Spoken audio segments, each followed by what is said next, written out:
ng ating kanang kamay para sa panunumpa sa katungkulan. Ako si na hinirang sa katungkulan bilang ay 19 na nanunumpa.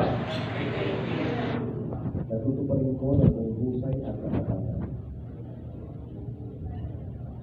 sa abot ng aking kakayanan. Ang masusing pag-aaral at pagtuklas ng mga bagay o kaalaman tungkol sa agham at teknolohiya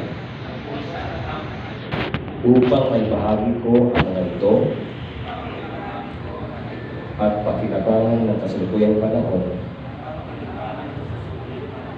at ang susunod pa ang henerasyon. Pagsisikapan ko na ang mga kasalukuyang kaalaman sa agham at teknolohiya ay lalo pang mapaunlad. Tutulong ako sa pagpapalaganap ng mga bagong tuklas ng kaalaman upang mga ito ay matutuhang tanggapin, gamitin at isabuhay ng ating mga kababayan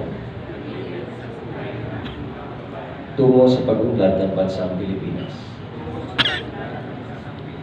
Taimtim kong gagampanan ang iba pa mga tungkulin tungo sa pagpapaunlad ng agham at teknolohiya.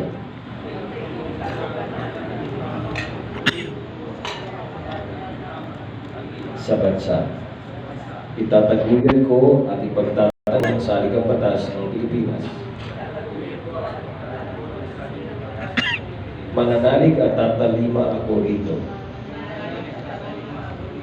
Susundin ko ang mga batas, mga kautosang legal, at mga dekretong pinairal sa Republika ng Pilipinas.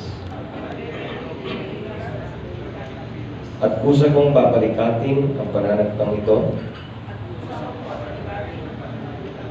nang walang anumang pasabali o hangaring umiwas. Kasi nawa ako ng Diyos. Congratulations.